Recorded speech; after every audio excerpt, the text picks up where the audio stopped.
Hello, and thanks for watching or listening to episode 39 of VIP Boxing's Bell to Bell podcast. Whether you're watching on YouTube or you've downloaded it to have a listen on iTunes and Spotify, a nice review would be great. So all the media organisations can give us a little plug. You know, enjoy this one and enjoy next week because we're taking a little break then for a few weeks. But we've got a good guest this week. Besides my co-host, John Evans there, who looks more and more like a US Marine every week. Very special guest, the main man at VIP, Mr. Steve Wood. Woody, thanks for joining us, mate. Good of you to give us some time. No problems. Late substitute again, but looking at the list here, pal. There's no late substitutes, mate. I'm not having. The last time you was a late sub, and I'm telling you that we don't tell lies on this podcast, Woody. Evans was asking for the Ollie, the break to start this week, mate. And I was half with him. And I said, no, the Woodster's on. So we got this week and next week before we go on Ollie. Was that this morning, that then? But what I'm saying, looking at the list here, it's quite a few that are VIP orientated. So I'm looking forward to it, especially to see what John's going to say on round one. Well, Lillis is like Gareth Southgate last night, you know, late substitute, but he put a load of trust in you. You know, like Rashford and Sancho, he bought him on at the last minute because he had 100% trust. So that's Oh, mate. So I'll be slamming mine. No little places. We're gonna talk football later, but I was on my Italian brothers at 8-1 before the competition started, mate. Yeah. Well, it was a bet I was happy to lose. It was a bet I was happy to lose. So I tell you what, then you know how it works, Woody. 3 months to chat. Round one's a really good one. John's come up with 6 and not out. So if your clock's ready, John, and your bell's already is ready to ding. Yeah, we're ready to go. Well, we're going back in time 6 years, aren't we? When another Englishman trying to win some international honours, and Terry Flanagan became the first Englishman to win a world lightweight title. Now, my memories of that night are a crazy atmosphere in the velodrome, people tumbling down the tracks when Terry won, falling arse over tit, and he beat a good fighter in Zepeda. But because you're on, Steve, I thought I'd bring this up because you brought Terry from nothing to the world title. I know you've gone your separate ways now, but your memories and thoughts of exactly what it takes to bring a fighter like Terry, who didn't have a high profile even when he won his title, and manoeuvring him from literally nothing to the top of the world.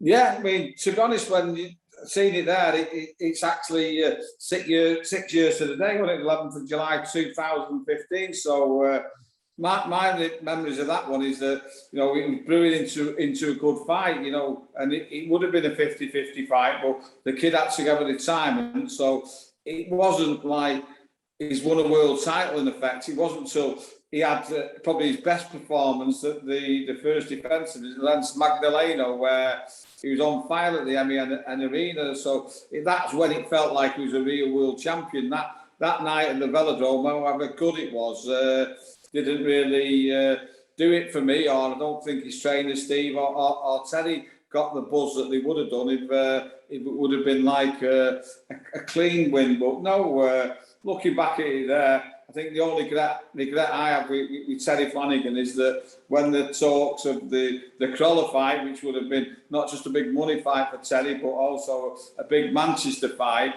that I didn't push Eddie and Frank Warden hard enough to make sure that happened, because they was both set in the ways that one wanted it on Sky and one wanted it on Box Nation. And I think at the time, you know, they had put the money into building Terry up, and they didn't want him to go on Sky. And you know, that fight just didn't happen. So really and truthfully, that's my only regret with Terry. But the original question, you know, at the end of the day, the boxers have got to do it, haven't they? If they can't get in the ring and fight, you're not going to get them to world title levels.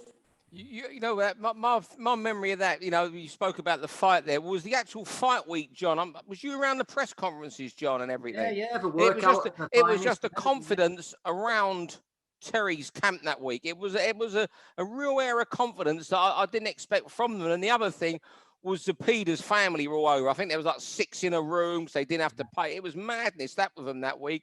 And then the night, as you say, I mean, you say there, Steve, it might not have felt like it for Terry, but I thought when he actually won it, I thought he still got that emotion of being a world champion. But it was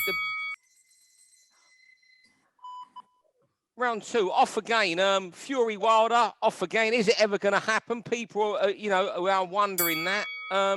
And what it's well documented, the COVID and all that in the camp, but it's just a mess of the heavyweight division right now.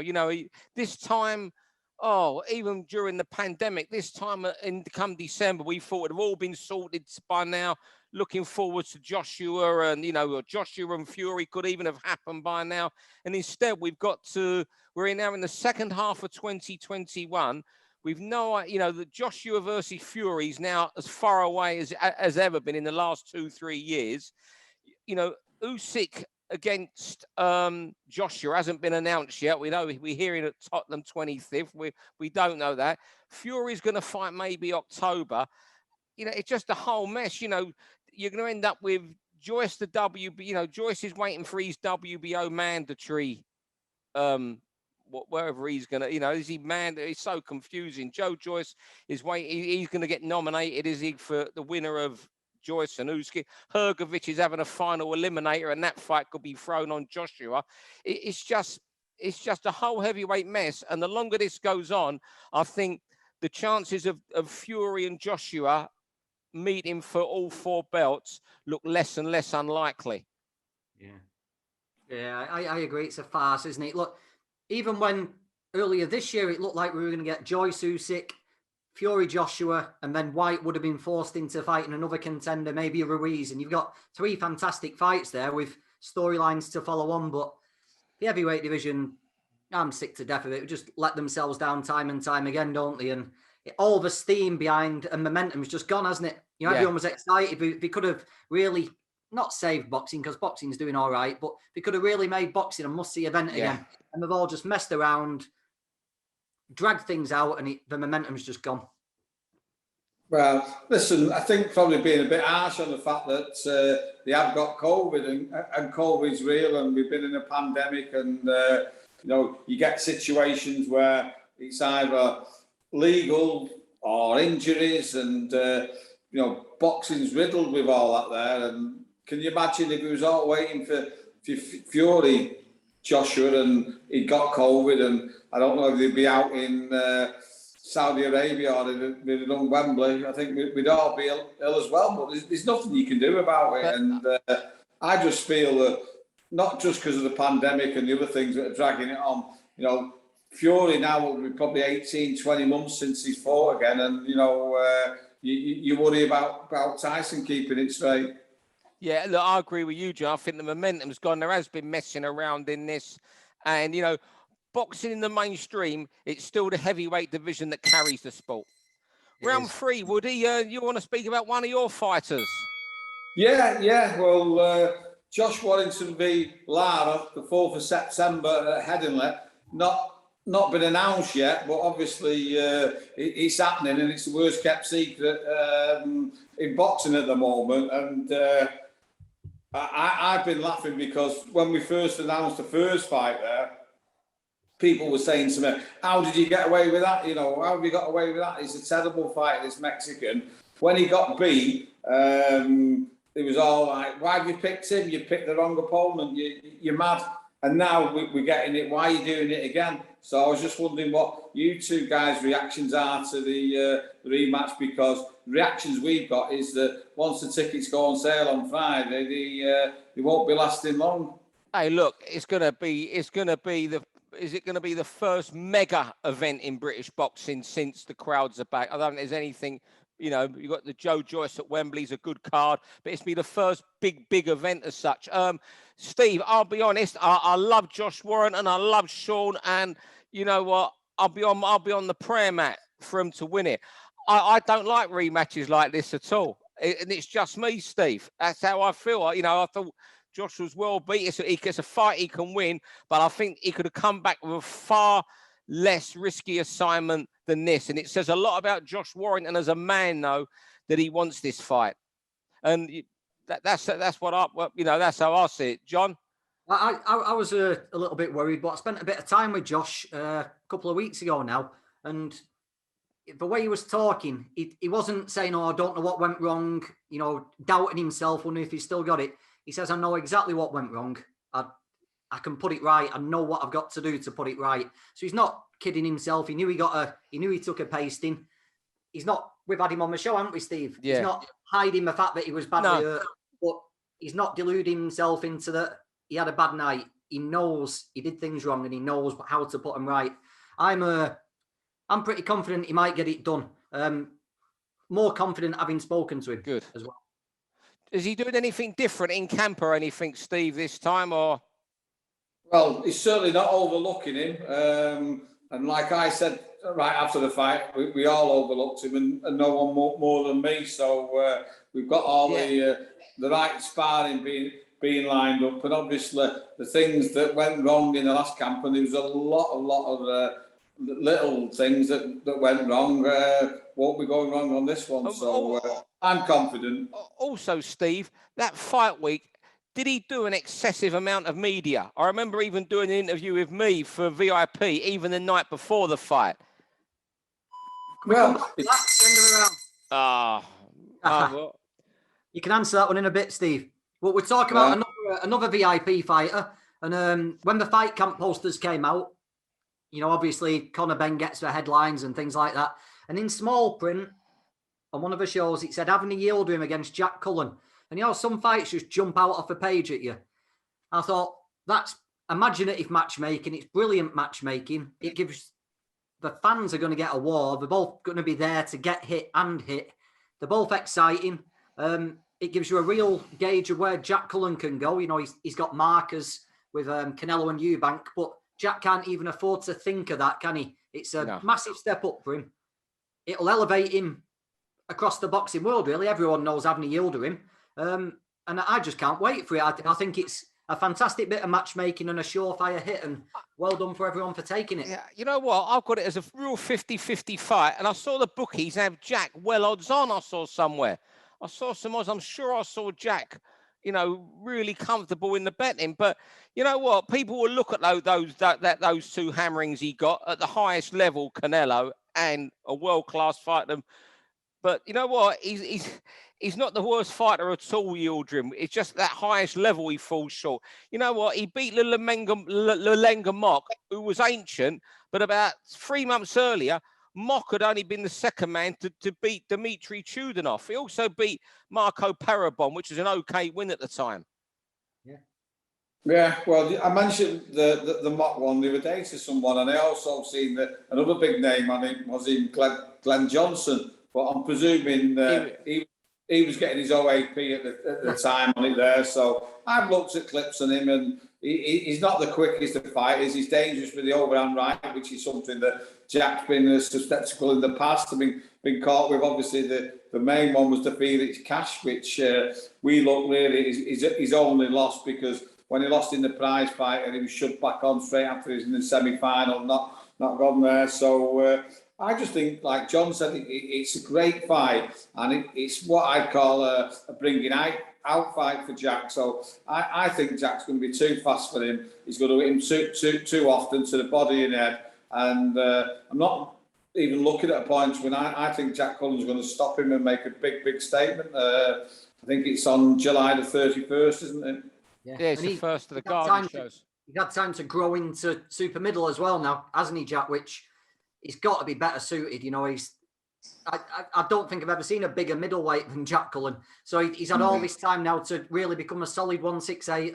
And yeah, I can't wait. Yildrim, there's going to be unpredictable bits before and after. And I don't think he's the type to quietly accept a small name. I think he'll go out swinging, but I can't wait for it. Round 5, Zach the Whack. I know we spoke about Zach Parker often on here, but you know what? I know he's unfashionable, you can say as such, but the last 2 fights, okay, I'm not saying Vaughan Alexander and Sherzod Kusanov were, you know, greats, but they were their guys in to give them rounds, and he's getting them out the way properly. And I just think we've got someone here who's improving, who might just move on to. I'm not saying it. Look, I'm not going to tip him to beat Canelo if he ever got that fight, but could be in the right place at the right time and win a version of a world title and get some defenses out of it. I think he's got a good. I think he's got a. If they, market him right, I think he's got a good, nice way about him. He's got that Derby County football thing, and I think he could be almost, like where Steve did it with Terry Flanagan, on much smaller shows. I know he's fought on a few big shows. He's the one who could come from relative obscurity to a bit of a name. And every time I've seen him, I'm thinking that each time I see him and when I hear him in an interview now, because his interviews are nice. Yeah, well, I come across him in 2017 when I was managing Luke Blackledge, who was like a tough, good fighter and hard work's night for anyone. Then obviously he's gone backwards since then. But in 2017 he wasn't shot at all, and Zach Park I think stopped him in the second round, which he wasn't expecting, and the way he did it was like he switched from orthodox to southpaw and caught him clean and put him away. And from that night, I've watched him since, and he obviously can punch.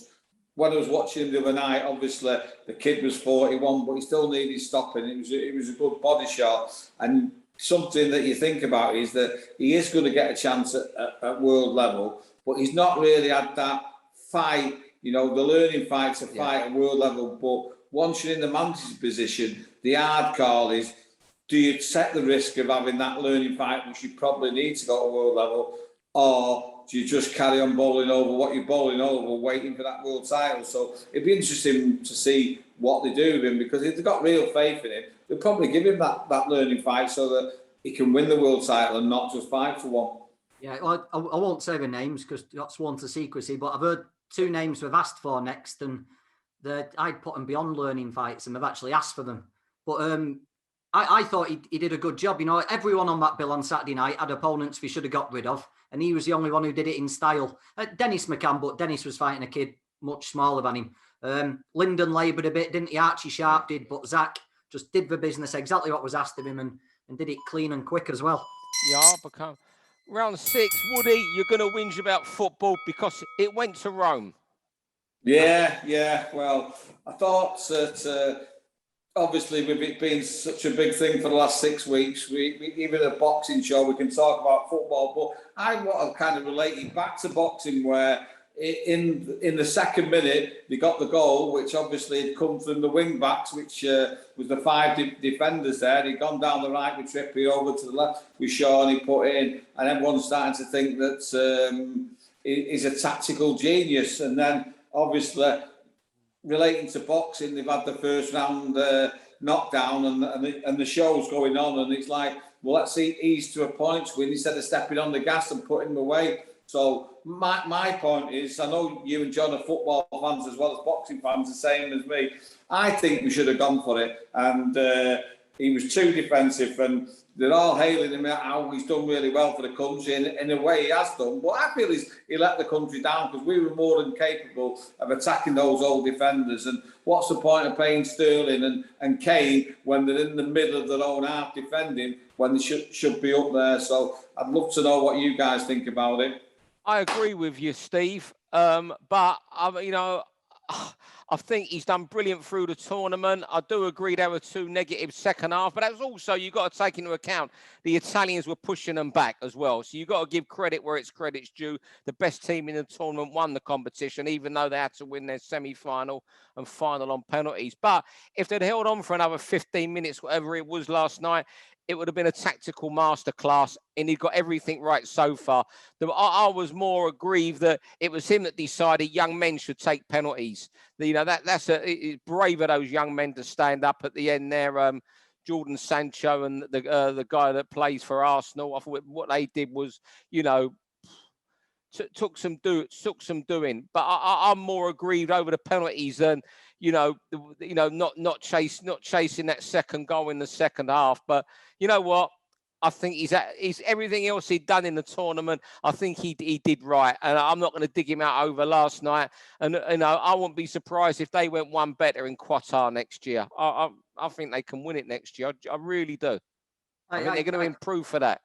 I agree with you both. You know, it's when they went 1-0 up, Italy couldn't get to grips with England and Trippier for 20 minutes. And I just think with that pace, that youth, I think getting Italy involved in a toe-to-toe, end-to-end, I think it would have suited England down to the ground. Yeah. But by sitting back, it just gave them a chance to slow it down, play around and look for little gaps. And I had a feeling of like inevitability, to be honest, that they were going to equalise. So I agree. I think it was all there to be won last night. They had no injuries, no suspensions. They had a home crowd. They had momentum behind them. And it was a final at home. And I don't think we're going to get that for a long time. I think it's a real chance missed. And the penalties, yeah, brave to take them, brave to step up, but just put your foot through the ball. These stuttering steps and run-ups and waiting for the keeper to move never works. Run up, pick your spot, put your foot through it, and if he saves it, he saves it. Well done, the keeper, but don't give him an opportunity. And also, you're right on that, John, because you're getting more penalties saved than ever these days, because they're analysed, these guys that take penalties. You know, goalkeepers have got notes with them in their gloves or something. Maguire picked his spot, put his foot through it. Simple as that. You know, or there'll be someone in the team who knows where that penalty is going to go because they played with them or it's their job too. You know, but as you say, you take it like Maguire. But I think they did superbly, and I'm not going to dig them out for last night at all, any of them, because, you know, when that tournament started, if we got to the semi-final, it was acceptable. They went one better, and also you got to take into account that the Italians were pushing them back as well second half. That's because we let them. That's what I'm saying. Is we kind of give the possession up and let them come. And I just think it was a disaster. We no, you can't say it's a disaster, Steve. Yeah, it was. It was a disaster. We could have won that comfortably, and we didn't do. And like John just said then, will we ever get a chance to do that? And you know what? You're that typical football fan who loves going to have a moan. Well, loves going for a boo. That's you on a Saturday. You go to every Saturday. I like to enjoy attacking football, Steve. You know, I know you go there. But you go there to get entertained. It's all right for you watching Fulham, but hey, you don't watch Fulham. Fulham, believe me, we're under Scott Parker, and you'll see it at Bournemouth next year. That is how they play.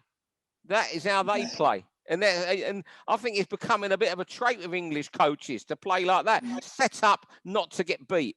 Trying to outthink themselves when last night we had all the tools, we had the personnel, and the English style would have won last night. Attacking wide, they had no pay. They've got that guy Emerson who reserved for Chelsea at left back. They should have had Sterling bombing at him, Saka bombing down the other side, and it was all there. The English style yesterday would have suited England down to the ground. High pace, high energy, and took advantage of those old defenders. That's what I think anyway. Well, you know what? Football's not coming home, but before we let you go, Steve, is boxing going to come home for Josh Warrington? We were talking about him earlier. 100% that's coming home, mate, yeah. To another full crowd as well, yeah. So at the moment, I think the licence is for 20,000, but there's 17,000 tickets going on sale because they're not opening the standing areas at the moment, but they'll reconsider that when the 17's gone, yeah. So you got a show that night or the night before, is it? I've got a show the night before, so I'll be going up to the weigh-in there, coming back to Liverpool to watch the Bennett and Gardner fight, which is a great fight, and then obviously back to Leeds on the Saturday, yeah. But I interviewed Kane Gardner last week, Steve. Does he ever stop smiling? All he does is grin. He's all right now. He's got a fight because he's been training all the way through, and a few opportunities were coming up and then fell through. So he weren't smiling then, but now he's got a fight. He's smiling. Yeah. Right. John, before we go, Woody's had plenty to say tonight. He's been quite a lively guest, you know, not as controversial as last time when he spoke about the Australian boxer's chest measurements that caused a bit of uproar, mate. The woke brigade didn't like. Have you got anything to add, controversial or not, John? No, I don't know. I think we've covered a lot tonight. I think we've put the world to rights, haven't we? We can cover everything on this sport, football, boxing, you name it. Fellas, it's been brilliant speaking to you both. Good seeing you, Woody. Great seeing you, John. As I say, you look like, I don't know, if you had ginger hair, right? I'm not allowed to say that. Well, I'll do any ginger hair. You look like a mini version of Jim Bentley with that build of yours now, you know. I don't know whether to take that as an insult or a compliment. Well, he's built like one of them little Marines because he wears all those loose clothes all the time. But that's who I imagine you are if you had a bit of a flame hair. I think Baby it's time for Bentley. that now, John, don't you? Yeah, it's time to call it quits. Should I go now? Instead of compare what you look like, fellas. I've really enjoyed this tonight. I've got to go because I want to get some food anyway. See you later. Right, then. Bye. See you soon, Steve. Cheers, fellas. For all boxing info, news and latest interviews, amateur and pro, across the north, click and subscribe. VIP Boxing Promotions. Also, Twitter, Instagram and Facebook.